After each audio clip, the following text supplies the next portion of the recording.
नमस्कार, इन खबर में आपका स्वागत है। मैं विद्याशंकर तिवारी हूँ। भारत और चीन के विदेश मंत्री मॉस्को में मिले। एस जयशंकर और वांग यी में बातचीत हुई। एक ज्वाइंट स्टेटमेंट जारी हुआ। 5 बिंदुओं पर सहमति बने। इसके पहले रक्षा मंत्री राजनाथ सिंह और वेई फेंगे मिले थे। दोनों में अंतर सिर्फ इतना है कि इस बार ज्वाइंट स्टेटमेंट जारी हुआ, 5 बिंदुओं पे सहमति बनी, लेकिन नतीजा पूछेंगे तो कोई खास नहीं। फिर लबो-लुआब क्या है? लबो-लुआब वही है कि मिलेंगे, बात करेंगे, तनाव को घटाएंगे, दोनों के बीच में जो ट्रस्ट डेफिसिट हो गया है उसको जो है फिर से ट्रस्ट पैदा करेंगे, लेकिन उसमें कोई टाइम फ्रेम नहीं है। एक और ख़ास बात, जो ज्वाइंट स्टेटमेंट जारी हुआ है उससे इतर चीन ने भी एक स्टेटमेंट जारी किया है, भारत ने भी किया है। चीन ने अपने स्टेटमेंट में कहीं पर भी एग्रीमेंट फॉलो करने की बात नहीं कर रहा। एग्रीमेंट शब्द का इस्तेमाल तीसरे पेज पे आप देखेंगे इस वीडियो में, और स्टेटस को शब्द का इस्तेमाल नहीं कर रहा है, जबकि भारत ने एग्रीमेंट अभी तक जो हुए हैं उसको फॉलो करने की बात वो कर रहा है। तनाव घटाने की बात तो इन दोनों नेताओं के बीच में 15 जून की गलवा घाटी में हुई घटना के बाद भी हुई थी, टेलीफोनिक टॉक हुई थी, लेकिन नतीजा क्या रहा? सिफर। बस परिस्थितियों में इतना अंतर आया है कि चीन ने इस बार भारत पे और भारत ने चीन पे डायरेक्ट अटैक नहीं किया है कि जो भी परिस्थितियां पैदा हुई उसके लिए कोई एक देश जिम्मेदार है। मतलब बहुत आक्रामक होकर के किसी ने बात नहीं की है। इसी को थोड़ा सा बर्फ पिघलना कह सकते हैं। लेकिन भारत एक बहुत मजबूत रणनीति बना रहा था, उससे ऐसा माना जा रहा है कि पीछे हटा है। आप याद कीजिए, एसएफएफ ने 29 और 30 अगस्त को जो कार्रवाई की थी, स्पेशल फ्रंटियर फोर्स जिसमें अधिकांशतः तिब्बती हैं, उसके बाद जब अंतिम विदाई हुई थी उसमें एक जवान शहीद हो गया था लाइनमैन की वजह से, संघर्ष में नहीं। उनका नाम था नियामी तेंजिन।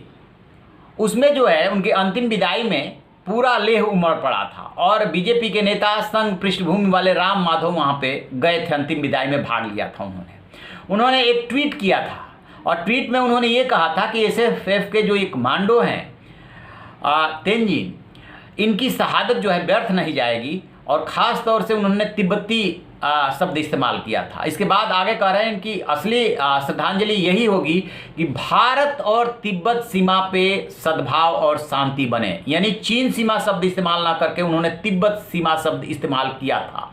हिंदी में किए ट्वीट को उन्होंने कुछ देर के बाद हटा लिया था।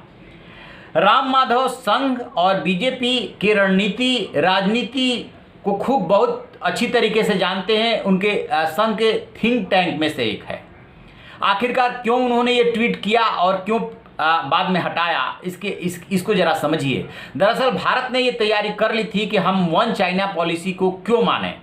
वन चाइना पॉलिसी क्या है कि जो तिब्बत है, जो ताइवान है, जो हांगकांग है, उसको हम चाइना का ही पार्ट मानते हैं, हम उसको अलग नहीं मानते हैं। पहले पंडित नेहरू ने, देश के पहले प्रधानमंत्री ने तिब्बत पे अपनी सहमति दी, उसको रिकॉग्नाइज किया चाइना ने जो उसको कब्जा कर लिया था, और उसके बाद 2003 में तत्कालीन प्रधानमंत्री अटल बिहारी वाजपेयी ने। अब वही सवाल था कि बीच में तो एक तिब्बत देश था, भारत और चीन की सीमा सीधे न जुड़ करके तिब्बत बीच में आ रहा था, बफर स्टेट जिसे कह सकते हैं। चीन ने उस पर कब्जा कर लिया और हमने डर के मारे उसको मान लिया, उसके कब्जे को मान लिया।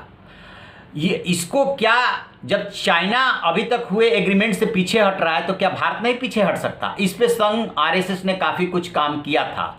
बीजेपी और सरकार में भी ये रणनीति बनने लगी थी कि चीन को जो है झटका देना है। लेकिन इसमें क्या हुआ कि ये दुधारू तलवार है। इसमें पीछे हटने का जो कारण माना जा रहा है कि अभी तक आपने देखा होगा कि चाहे कश्मीर हो, चाहे नॉर्थ ईस्ट के स्टेट हो, जहाँ पे भी समस्याएं हैं, उन समस्याओं को लेकर के चीन खुल करके नहीं बोलता है। पर्दे के पीछे से चाइना जो है कश्मीर में भी और नॉर्थ ईस्ट में भी जो भी अलगाववादी संगठन है, उग्रवादी संगठन है, उनको वो सपोर्ट करता है, लेकिन पर्दे के पीछे से। तो भारत को ये डर कहीं ना कहीं था कि यदि तिब्बत को लेकर के हम अब पीछे हटते हैं तो वो फिर से खुल करके बोलने लगेगा, हमारे लिए भी समस्याएं बढ़ेगी। अदरवाइज यदि जंग की स्थिति पैदा होती है तो भारत जो है वन चाइना पॉलिसी से पीछे हट सकता है।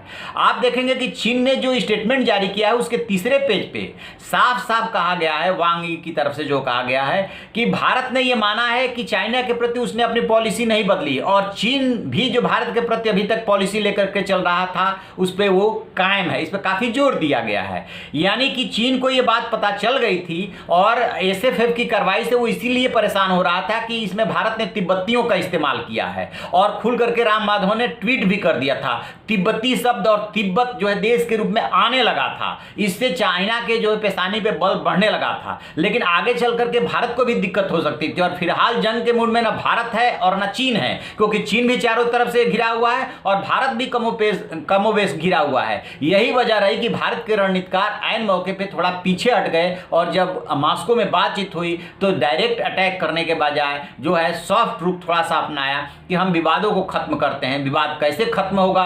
क्या 5 मई 2020 के पहले वाली स्थिति में पेंगोंग से जो है फिंगर 5 पे बैठा हुआ चाइना वो पीछे हटेगा तो कितना टाइम लगेगा? भारत जहां ऊंची चोटियों पे गया है वो पीछे हटेगा, क्योंकि अब भारत की रणनीति यही है कि तुम पीछे हटोगे तभी हम पीछे हटेंगे। ये कब और कैसे शक्ल लेता है, या बीच में फिर से गर्माहट आती है और जंग की नौबत पैदा होती है, ये कहना अभी मुश्किल है, क्योंकि चाइना पे विश्वास नहीं किया जा सकता। आज तक उसने विश्वासघात किया है। तो आप ऐसी खबरों के लिए देखते रहिए हमारा डिजिटल चैनल इन खबर। Thank you. इन खबर चैनल को सब्सक्राइब करें